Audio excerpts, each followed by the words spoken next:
Hey, yes, people, come back in. Tonight, Tony talking trash about music, going to introduce you to somebody who you may have heard of, but you may have never heard the music of before. I consider part of my duty on this to present to people, especially creative people, flint or sparks that will, besides seeing sparks the other day, that will light something off. I heard years ago, and I knew about a gentleman through Frank Zappa, who actually visited Frank Zappa, by the name of Conlon Nancarrow. Who is Conlon Nancarrow, you ask?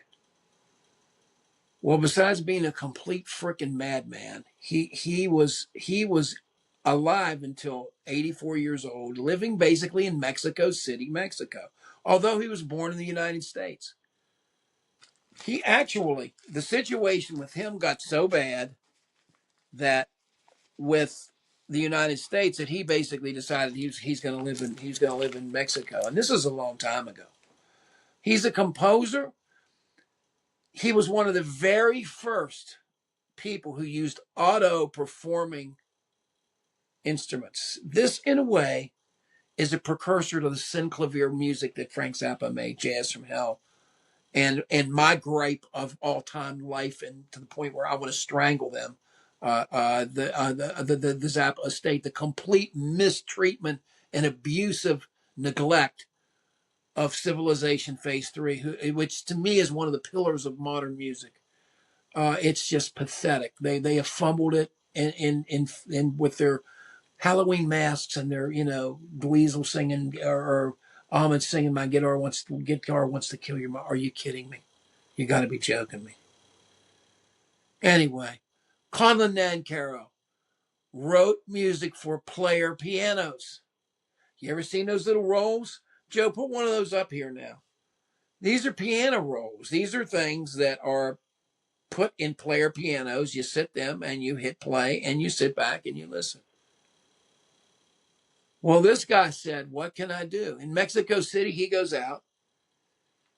He was a jazz trumpeter to start with. Then he goes out. He says, kind of got to be a madman to do this. He goes out and found a couple of these devices. And he had a setup where he had two of them. And one of them was more metallic and one of them was a little more rubberized or muted, but he had a very specific sound he was going for. And he decided to, in 1969, put out his first record, which was deleted not shortly thereafter by Columbia Records. However, the Arch label in 1976 and 1977. I have them. I have the first two.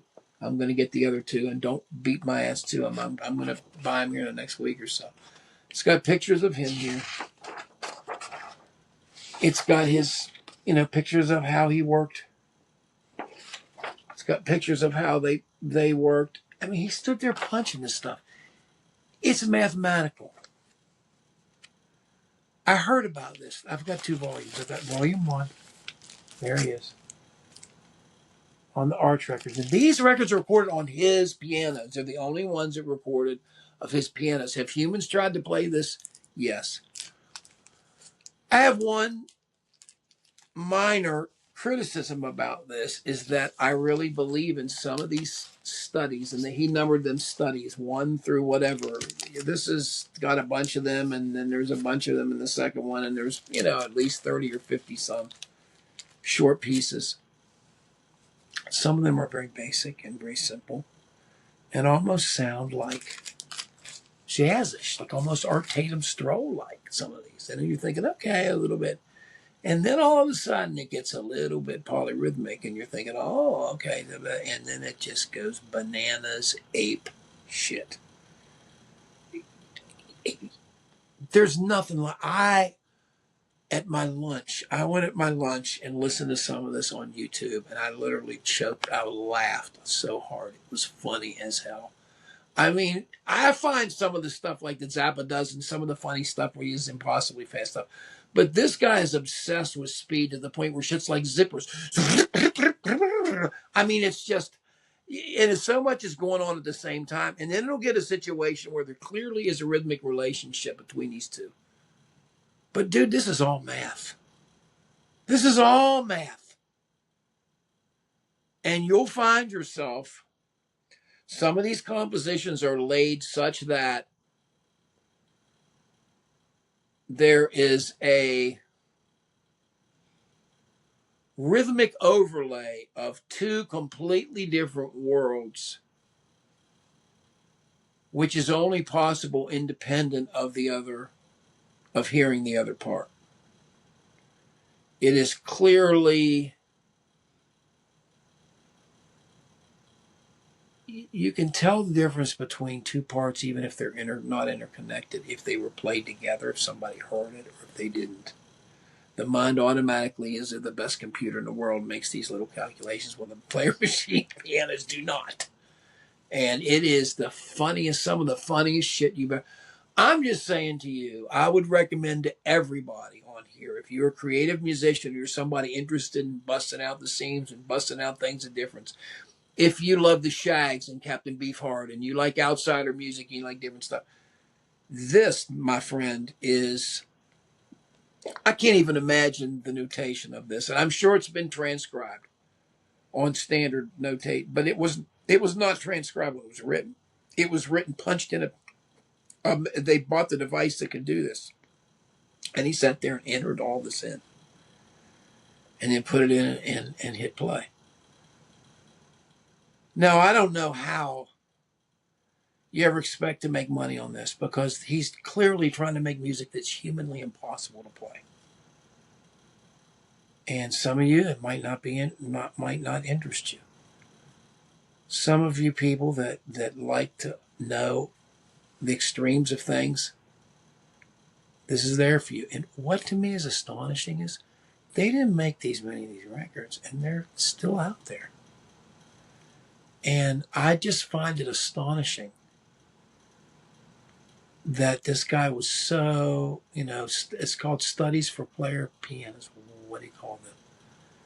And that this guy could have dedicated his life to it. Where's the market for this? I mean, talk about avant-garde. But he became a Mexican citizen in 1956. He went to the New Music Festival in the early 80s, and he was just, he'd already written some music in the United States, but the extreme technical commands of his music that he would write too. Evidently, prior to this is what is claimed, and I don't know enough about the history of this, but it was claimed that he was frustrated with the stuff going on too, and he talked about Henry Cow had suggested, as a theory, that there may be, as there's a scale of pitch frequencies, there might be a scale of rhythm too. And so Nancarrow took off like a fish to water with that. So he began learning to slide, increasing and decreasing tempi within strata. So basically, those are the points where I laugh, where you get the metric modulation inside one of the chaotic things that's happening, and I can't even, guys. I'm just telling you, I don't run into stuff a lot that are going to stick, that I wish I would have bought a long time ago. This is something, man. This is something. Remember what was that, like one of those vacation? This is something. This is nothing. This is something. This is something. It really is. I mean, you got to know about this stuff. I mean, it will make you chuckle. Some of it's boring. Some of people don't want to hear. Some of it's very typewriter-like. It is. It's the execution of it. It's what do you think of a player piano? You think of the little tacks on them.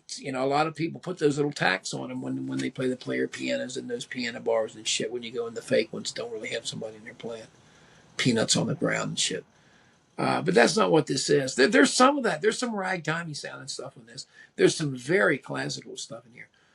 But my favorite of all the stuff is the stuff that just whacks out the time and just completely goes I don't know what to say. It's almost like recording nature, recording sound in one side, recording nature in the second side, and they don't quite match up in time, in the pulse of life. It's almost like that at times, and those are the parts that I think are really, really, really thrilling. And I don't know, man. I don't. You guys, if you do know my music, you know I don't delve into too much of this stuff. I'm hoping to make my way into more satisfactory art stuff here in the near future. We're getting ready to start. We ever get this damn iMac done. But anyway, yeah, I just wanted to give this to you guys because it's so extreme, and the speed is so intense, and it's just I've never heard anything like. But again, my one complaint I have is some of these are so fast. They're like you're flipping deck off. They're so fast you can't even hear the tones. You should be able to have an option on some of these songs to listen to them at different, if they're really, really fast like that, you could probably get a lot more detail of the notation of it because of the speed of it. If you can slow it down a little bit, I mean, maybe play it at half speed or whatever it would be. I'm sure people thought of that. I'm sure people thought a lot of stuff like this. But anyway, there's just some stuff like this that's having an effect on a musician that it really has a deep effect on them. Like maybe if like I said, Beefheart, the Shags, extreme stuff that Scott Walker can't even say. But anyway, and Zappa, of course, some of the better stuff that he did. And until we get phase 3 on vinyl, everybody pray for that. Thank you guys for being here with me, but really try this out. You should check out Conlon Nancarrow, player piano. There's nothing like this. I mean, I had been curious about it and I'd heard about it, but until I heard about it, wow. I mean, you can't even imagine. It's acrobatics on another level, folks. But I do appreciate you. You know anything about Nancarrow, or you have any other suggestions of some cool stuff? Always let me and anybody else know here in the comments. Really appreciate you having along for the ride, and we will check you guys out next time. Thank you very much.